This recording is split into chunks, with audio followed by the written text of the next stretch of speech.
ഡിസ്ലി ജോയ്. ഞാൻ വാളൂരിൽ നിന്നാണ് വരുന്നത്. ആദ്യമേ തന്നെ അമ്മ മാതാവ് വഴി ഈശോ എനിക്ക് നൽകിയ 1000 അനുഗ്രഹങ്ങൾക്ക് ഞാൻ നന്ദി പറയുന്നു. പ്രത്യേകമായി പറയേണ്ടത്, ഒരു സാക്ഷ്യം പറയാൻ ഒരുങ്ങിയല്ല ഞാൻ വന്നിരിക്കുന്നത്. അതുകൊണ്ട് കുറച്ച് നെർവസാണ്. ഞാൻ ഒമാനിൽ നേഴ്സായിട്ട് വർക്ക് ചെയ്തുകൊണ്ടിരിക്കുകയായിരുന്നു. അപ്പോൾ രണ്ടാമത്തെ പ്രഗ്നൻസിയിൽ കുറച്ച് വോമിറ്റിങ്ങും ബുദ്ധിമുട്ടൊക്കെ ആയി ഞാൻ ജോലി റിസൈൻ ചെയ്ത് നാട്ടിലോട്ട് വന്നു. ഡയറക്റ്റ് വന്നത് 2018 വെള്ളപ്പൊക്കത്തിലേക്കാണ് വന്നത്. പൂർണ്ണ ഗർഭിണിയായിരുന്നു. ഞാൻ കഷ്ടിച്ച് രക്ഷപ്പെടുകയാണ് ചെയ്തിരിക്കുന്നത്, കുഞ്ഞിനെയും വെച്ച്. അങ്ങനെ ഡെലിവറി കഴിഞ്ഞു. 2-3 മാസമായിരിക്കുന്ന സമയത്താണെന്ന് തോന്നുന്നു എനിക്ക് രണ്ടാമത് ഒമാനിലോട്ട് പോകണം. അപ്പോൾ അതിൻ്റെ പ്രൊമെട്രിക് എക്സാം എഴുതണമായിരുന്നു. ഞാനൊരു ചെറിയ ക്ലാസ്സിനൊക്കെ പോയി. ബട്ട് ഞാൻ ഒട്ടും പ്രിപ്പയർ അല്ലായിരുന്നു. എനിക്ക് തന്നെ കോൺഫിഡൻസ് ഉണ്ടായിരുന്നില്ല ഞാനിത് പാസ്സാവുമെന്നൊന്നും. അപ്പം അങ്ങനെ ഇരിക്കുന്ന സമയത്ത് ഫേസ്ബുക്ക് വഴിയാണ് ഞാൻ കൃപാസനത്തെക്കുറിച്ചും ഉടമ്പടിയെക്കുറിച്ചും അറിയുന്നത്. ഉടമ്പടി എന്താണെന്ന് എനിക്ക് ഒരു ഐഡിയ ഉണ്ടായിരുന്നില്ല. ഞാനപ്പോൾ അപ്പുറയും ഇവിടെയുള്ള ആൻറ്റിമാരോടൊക്കെ ചോദിച്ചു, എന്താണ് ഈ ഉടമ്പടി, എനിക്ക് മനസ്സിലാവണില്ല. അവരും പറഞ്ഞു അവർക്കും അറിയത്തില്ല എന്താണ് ഉടമ്പടി. ബട്ട് ഈ ഫേസ്ബുക്ക് വഴി എനിക്ക് മനസ്സിലായി ഇത് എന്തോ മാതാവുമായിട്ടുള്ളൊരു എന്തോ ഒരു കണക്ഷനാണ്, എന്തോ പേപ്പറിൽ എഴുതി സബ്മിറ്റ് ചെയ്യുന്ന സംഭവമാണ്. എൻ്റെ ആഗ്രഹങ്ങൾ, എൻ്റെ ആവശ്യങ്ങൾ എഴുതി സബ്മിറ്റ് ചെയ്യുന്ന ഒരു പരിപാടിയാണെന്ന് എനിക്ക് മനസ്സിലായി ഉടമ്പടി. ആക്ച്വലി അത്രയും എനിക്ക് മനസ്സിലായുള്ളൂ. ഞാൻ എന്ത് ചെയ്തു, ഞാനൊരു വൈറ്റ് പേപ്പറിൽ കാഷ്വലായിട്ട് നമ്മുടെ അമ്മയോട് സംസാരിക്കുന്ന പോലെ ഒരു ലെറ്റർ എഴുതി മാതാവിന്. ഞാൻ ഒരു പ്രാവശ്യം ഈ പ്രൊമെട്രിക് എക്സാം എഴുതുള്ളൂ.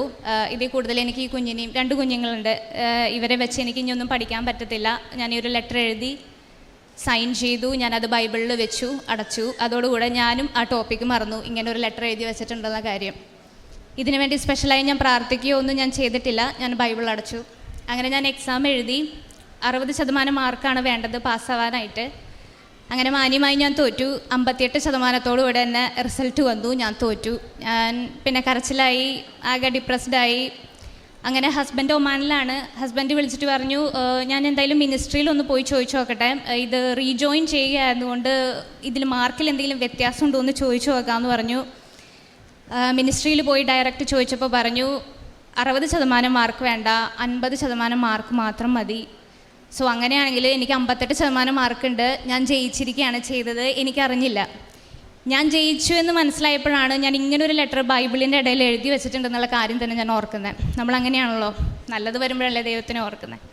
സോ അന്ന് ഞാൻ ആ ബൈബിൾ എടുത്ത് വായിച്ചു, തുറന്നു. ഞാൻ ഒരുപാട് കരഞ്ഞു, ഒരുപാട് സോറി പറഞ്ഞു. ഞാൻ കാരണം എക്സാം പാസ്സായപ്പോൾ ആകെ ഡിപ്രസ്ഡ് ആയിരുന്നു. ദൈവത്തിനോടൊക്കെ പരാതിയൊക്കെ പറഞ്ഞു. അങ്ങനെ അതാണ് എൻ്റെ ആദ്യത്തെ ഉടമ്പടിയിലെ അനുഭവം. ഉടമ്പടി എന്താണെന്ന് പോലും അറിയാത്ത സമയത്ത് അമ്മയ്ക്ക് എഴുതിയൊരു ലെറ്റർ ത്രൂ എനിക്ക് കിട്ടിയ അനുഗ്രഹമാണത്. അങ്ങനെ ഞാൻ ഒമാനിൽ പോയി റീജോയിൻ ചെയ്തു. പിന്നെ സോഷ്യൽ മീഡിയ വഴി ഞാൻ കൂടുതൽ അറിയാൻ തുടങ്ങി കൃപാസനത്തെക്കുറിച്ച്. ട്രോളുകൾ വഴിയാണ് ആദ്യമായിട്ട് അറിയാൻ തുടങ്ങിയത്. ബട്ട് എനിക്ക് ഭയങ്കര വിശ്വാസം. 24 മണിക്കൂറും സോഷ്യൽ മീഡിയയിൽ ഇത് ഫേസ്ബുക്ക് ഓൺ ചെയ്യുക, യൂട്യൂബ് ഓൺ ചെയ്യുക, ഇതിൽ കൃപാസനത്തെക്കുറിച്ച് കേൾക്കുക. ലാസ്റ്റ് ഹസ്ബൻഡ് ചോദിക്കാൻ തുടങ്ങി, ഇതിനൊരു അവസാനം ഇല്ല, ഒന്ന് നിർത്തിക്കൂടെ, കുറച്ച് നേരം ഒന്ന് ഓഫാക്കി വെച്ചൂടെ എന്നൊക്കെ ചോദിക്കാൻ തുടങ്ങി. എനിക്ക് അത്രയും വിശ്വാസം. ഓൺലൈനിലൂടെ ഉടമ്പടി എടുക്കാം എന്നൊക്കെ എനിക്ക് മനസ്സിലായി. പക്ഷേ അതെനിക്കൊരു ഇതായിട്ട് തോന്നിയില്ല. എനിക്ക് ഡയറക്റ്റ് ഇവിടെ വരണം എന്നായിരുന്നു എൻ്റെ ആഗ്രഹം. അതിനിടയ്ക്ക് OET എക്സാം എന്നുള്ള ചിന്ത എൻ്റെ തലയിൽ വന്നു. 2 പ്രാവശ്യം എക്സാം എഴുതി, എനിക്ക് കിട്ടിയില്ല. അങ്ങനെ ഞാൻ വിചാരിച്ചു, 3ാമത് ഞാനൊരു എക്സാം എഴുതുന്നുണ്ടെങ്കിൽ അത് ഇവിടെ വന്ന് ഉടമ്പടി എടുത്തതിന് ശേഷം മാത്രമേ ഞാൻ എഴുതുള്ളൂ എന്ന് ഉറപ്പിച്ചു. അങ്ങനെ ഞാൻ ഹസ്ബൻഡിനോട് പറഞ്ഞു, എനിക്കൊരു 10 ദിവസത്തെ ലീവിന് നാട്ടിൽ പോകണം. എന്തിനാ? പള്ളിയിൽ പോകാനാണ്, കൃപാസനത്തിൽ വരാനാണെന്ന് പറഞ്ഞു. ശരി, മറുത്തൊന്നും പറഞ്ഞില്ല. 2 കുഞ്ഞു മക്കളുണ്ട്. ഹസ്ബൻഡ് ഫുൾ റെസ്പോൺസിബിലിറ്റി ഏറ്റെടുത്തു. ഞാൻ നോക്കിക്കോളാമെന്ന് പറഞ്ഞു. അങ്ങനെ ഞാൻ എൻ്റെ അനിയത്തിയും കൂടിയിട്ട് 2022 നവംബറിൽ ഇവിടെ വന്നിട്ട് ഇതെടുത്തു, ഉടമ്പടി എടുത്തു. അതിലെൻ്റെ 1ാമത്തെ ആഗ്രഹമായിരുന്നു, ഞാൻ ഡിസംബറിൽ എക്സാം എഴുതാണ്, നവംബർ ലാസ്റ്റ് എക്സാം എഴുതാണ്. എനിക്ക് പാസ്സാവും മാത്രമല്ല ഒരു 5 മാസത്തിനുള്ളിൽ എനിക്ക് പോകണം. എവിടെ പോകണം? അയർലൻഡിൽ പോകണമെന്ന് ഞാൻ ഡിമാൻഡ് ചെയ്തു. അങ്ങനെ ഉടമ്പടി എടുത്തു, തിരിച്ചു പോയി. അപ്പോൾ ഈ വിടുന്ന പേപ്പറും ഇതൊക്കെ ഞാൻ വാങ്ങിച്ചായിരുന്നു. അങ്ങനെ എനിക്ക് പറ്റാവുന്ന സ്ഥലങ്ങളിലൊക്കെ ഞാൻ നടന്ന് തന്നെ പോയി തന്നെ കൊടുത്തു, നാട്ടിൽ വാളൂർ. അങ്ങനെ ഞാൻ തിരിച്ചു പോയി. ഇവിടെ പറഞ്ഞ പോലെ തന്നെ പ്രാർത്ഥനകളും കാര്യങ്ങളും ചെയ്തു. പറ്റുന്ന സമയത്ത് പള്ളിയിൽ പോയായിരുന്നു. ബൈബിൾ വായിക്കാൻ തുടങ്ങി കൂടുതൽ. അങ്ങനെ ഞാനും എൻ്റെ ഒരു ഫ്രണ്ടും കൂടിയാണ് എക്സാം എഴുതിയത്. ഫ്രണ്ട് നാട്ടിലെഴുതി, ഞാൻ ഒമാനിൽ എക്സാം എഴുതി. റിസൾട്ട് വരുന്ന അന്ന് കാലത്ത് ഞാനൊരു സ്വപ്നം കണ്ടിട്ടാണ് എഴുന്നേൽക്കുന്നത്. ഒരു വയസ്സായൊരു മനുഷ്യൻ, ഒരു മാഷിൻ്റെ ഒക്കെ ലുക്കുള്ളൊരു മനുഷ്യൻ, അദ്ദേഹം എൻ്റെ തോളിൽ കൈവച്ചിട്ട് പറയാണ്, ഡിസ്ലി നീ അയർലൻഡിലോട്ട് പോവില്ല എന്ന് പറഞ്ഞിട്ടാണ് ഞാൻ കണ്ണു തുറക്കുന്നത്. അപ്പോൾ ഞാൻ ഇദ്ദേഹത്തോട് പറയുന്നുണ്ട്, ആ കൈ ഞാൻ സ്നേഹപൂർവ്വം എടുത്ത് മാറ്റി ഞാൻ പറഞ്ഞു, അതെങ്ങനെ ശരിയാവാ, ഞാൻ അയർലൻഡിലേക്ക് എന്നാ പോകുന്നതെന്ന് പറഞ്ഞു. അങ്ങനെ ഞാൻ കണ്ണു തുറക്കുമ്പോൾ എൻ്റെ ഫ്രണ്ടിൻ്റെ മെസ്സേജ് വന്നിരിക്കുന്നു, ഞാൻ എക്സാം പാസ്സായി ഡിസ്ലി, നിൻ്റെ റിസൾട്ട് വന്നോ? ഞാൻ നോക്കിയപ്പോൾ എനിക്ക് ഒരു മെയിൽ വന്ന് കിടക്കുന്നുണ്ട്, എൻ്റെ റിസൾട്ട് ലേറ്റ് ആവും എന്ന് പറഞ്ഞൊരു മെയിൽ വന്ന് കിടക്കുന്നുണ്ട്. മുള്ളിൽ നിൽക്കുന്ന ഒരവസ്ഥയായിരുന്നു. എനിക്ക് എന്ത് ചെയ്യണമെന്നറിയില്ല. ഹസ്ബൻഡിന് ഞാനൊരു സമാധാനം കൊടുത്തിട്ടില്ല, എനിക്ക് മാത്രം എന്താ ഇങ്ങനെ വരുന്നതെന്നൊക്കെ പറഞ്ഞ് ഞാൻ ആകെ വിഷമത്തിലായിരുന്നു.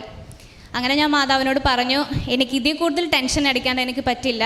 ഡിസംബർ 25 എനിക്ക് സന്തോഷത്തോടു കൂടെ തന്നെ എനിക്ക് പള്ളിയിൽ പോകണം. 24 തീയതിയെങ്കിലും എനിക്ക് റിസൾട്ട് തരണം. സങ്കടമാണെങ്കിലും സന്തോഷമാണെങ്കിലും ഞാൻ ഓക്കെയാണ്, എനിക്കിതിൽ വേറെ പരാതിയൊന്നുമില്ല എന്ന് ഞാൻ പറഞ്ഞു. അങ്ങനെ 24 മോർണിംഗിൽ എനിക്ക് റിസൾട്ട് വന്നു. ഞാൻ പാസ്സായി OET എക്സാം. അത് ഭയങ്കര ഒരു അത്ഭുതം തന്നെയാണ്. കാരണം എൻ്റെ കഴിവ് കൊണ്ടല്ല, ഈ 2 കുഞ്ഞുങ്ങളെയും വെച്ച് ഒരുപാട് എൻ്റെ ഡ്യൂട്ടിയും ഭയങ്കര ടഫായിരുന്നു. ഒരുപാട് കഷ്ടപ്പെട്ട് തന്നെയാണ് എഴുതിയത്.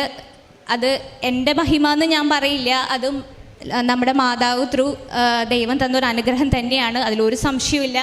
ഞാൻ ഒരുപാട് പേരോട് സാക്ഷ്യം പറഞ്ഞിട്ടുണ്ട്.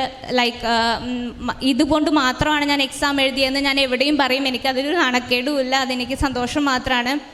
അതുപോലെ തന്നെ എൻ്റെ കൂടെയുള്ള ഫ്രണ്ട്സിനായാലും ഉപ്പും കാശ് രൂപവും കൊടുത്ത് അവർ ഇൻ്റർവ്യൂസ് പാസ്സായിട്ടുണ്ട്.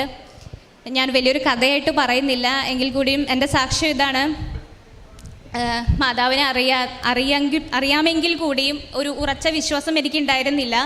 ഉടമ്പടി എടുത്തതുകൊണ്ട് മാത്രമാണ് മാതാവിലൂടെ ഈശോയിലേക്ക് കൂടുതൽ അടുക്കുവാനും ബൈബിൾ വായിക്കുവാനും എല്ലാം എനിക്ക് സാധിച്ചത്. പിന്നെ എൻ്റെ ഒരു രണ്ടാമത്തെ ആവശ്യം എൻ്റെ ഒരു വീടാണ്. വീട് ഇപ്പോൾ 2ാമത്തെ നിലയുടെ പണി ഏകദേശം തീരാറായി, വാർക്കയൊക്കെ കഴിഞ്ഞിരിക്കുകയാണ്. 1 by 1 നമ്മുടെ എല്ലാ ആവശ്യങ്ങളും നടന്നുകൊണ്ടിരിക്കുകയാണ്. ഒത്തിരി സ്ട്രഗിൾ ചെയ്തിട്ടുണ്ടെങ്കിലും മാതാവ് വഴി ഈശോ എനിക്ക് ഒരുപാട് അനുഗ്രഹങ്ങൾ നൽകുന്നു. ഞാൻ ലണ്ടനിലാണിപ്പോൾ. പറഞ്ഞ പോലെ തന്നെ മാതാവ് വാക്ക് പാലിച്ചു. 5 മാസത്തിനുള്ളിൽ ഞാൻ UK പോയി. അയർലൻഡിലേക്ക് പോകാൻ പറ്റിയില്ല. UK സ്കോറായിരുന്നു. അങ്ങനെ ഞാൻ UKയിലേക്കാണ് പോയത്. എൻ്റെ കൂടെ പാസ്സായ വേറെ കുട്ടി അയർലൻഡിലോട്ട് പ്രോസസ്സിങ് തുടങ്ങി. ഇപ്പോഴും ആ കുട്ടിക്ക് പോകാൻ സാധിച്ചിട്ടില്ല. ബട്ട് എനിക്ക് UK പോകാനും അവിടെ OSCE എക്സാം ഉണ്ടായിരുന്നു. അത് ഭംഗിയായി തന്നെ പാസ്സാവാൻ പറ്റി. ഞാനിപ്പോൾ ലീവിന് വന്നിരിക്കുകയാണ് ലണ്ടനിൽ നിന്ന്. ഒരു 1 വീക്ക് കഴിയുമ്പോൾ ഞാൻ തിരിച്ചു പോകും. ഹസ്ബൻഡിനെ കൊണ്ടാണ് പോകുന്നത്. കുഞ്ഞുമക്കളെ 2 പേരെ നെക്സ്റ്റ് ജനുവരി ഫെബ്രുവരി ആകുമ്പോൾ ഞാൻ കൊണ്ടുപോകുന്നതായിരിക്കും. ഇതാണ് എൻ്റെ സാക്ഷ്യം. ഇനിയും എനിക്ക് ആത്മീയതയിൽ ഒത്തിരി ഉയരണമെന്നുണ്ട്. എൻ്റെ ഇപ്പോഴത്തെ ഒരു സാഹചര്യം നിമിത്തം എനിക്കറിയാം ഞാനൊരു സ്റ്റെപ്പ് പുറകോട്ട് പോയിരിക്കുകയാണ് ആത്മീയതയിൽ നിന്ന്. ബട്ട് ഞാൻ അതിന് സോറി പറയുകയാണ് ഈ അൾത്താരയിൽ വെച്ചിട്ട്. ഞാൻ തുടർന്നും ദൈവത്തിലേക്ക് അടുക്കുമെന്നും കൂടുതൽ ബൈബിൾ വായിക്കുവാനും വചനം പറയുവാനും ശ്രമിക്കുന്നു.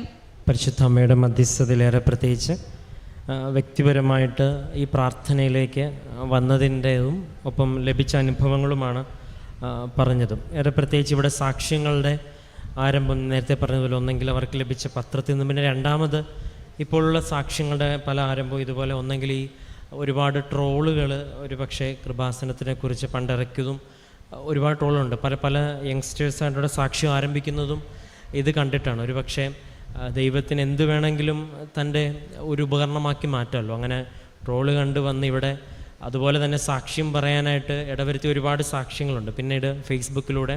അപ്പോൾ അതിന് ആദ്യം കിട്ടുന്നൊരു അനുഭവം പിന്നെ ഒരു അഭിഷേകമായിട്ട് പിന്നെ ആവർത്തിച്ചതിനെ കുറിച്ചുള്ളൊരു ആകാംക്ഷയും ഒപ്പം ഇത് മനസ്സിലാക്കാനായിട്ടുള്ളൊരു ശ്രമം ഉണ്ടാകുമ്പോൾ പതുക്കെ ഇതിൻ്റെ യഥാർത്ഥ ആത്മാവിനെ ഓരോ വ്യക്തികളും തിരിച്ചറിയുന്നുണ്ട്. അപ്പം അങ്ങനെ ഒരു തുറന്ന മനസ്സുള്ളവരൊക്കെയും ഇങ്ങനൊരു എന്താണിതെന്നുള്ളൊരു അന്വേഷണത്തിൻ്റെ ഭാഗമായിട്ട് ഒരുപാട് പേര് ഉടമ്പടി എടുക്കാൻ വന്നിട്ടുണ്ട്, എന്താണ് ഇതിൽ നടക്കണതെന്ന് അറിയാൻ വേണ്ടി. പക്ഷെ അങ്ങനെ വരുന്നവർ പോലും പിന്നീട് സാക്ഷ്യം പറയാൻ തക്കതും അനുഭവമുള്ളവരായിട്ട് മാറുന്നുണ്ട്. ഇപ്പോൾ ഈ മകളുടെ കാര്യത്തിൽ ഒരു സ്വപ്നത്തിൻ്റെ കാര്യവും മാതാവിനോട് കൂടുതൽ പ്രാർത്ഥിക്കുവാനായിട്ടുള്ള ശ്രമം തുടങ്ങിയെന്നുള്ള കാര്യവും വ്യക്തമായിട്ട് പറയുമ്പം ഇപ്പോൾ ദൈവം നമ്മളെടുക്കുന്ന ഒരു 2-3 സ്റ്റെപ്പ് നമ്മൾ മുൻപോട്ട് ദൈവത്തിൻ്റെ നാമത്തെ പ്രതി എടുക്കുമ്പം ഒരുപക്ഷെ ബോധ്യം ഉണ്ടായില്ലെങ്കിൽ പോലും അത് ഉടമ്പടിയുടെ ആദ്യത്തെ കാലഘട്ടം എന്ന് പറയുന്നത് എടുത്തതിന് ശേഷം എന്തിനാണ് പത്രം, എന്തിനാണ് ഷെയർ, എന്തെങ്കിലുമൊക്കെ ഒരുപാട് ചോദ്യം.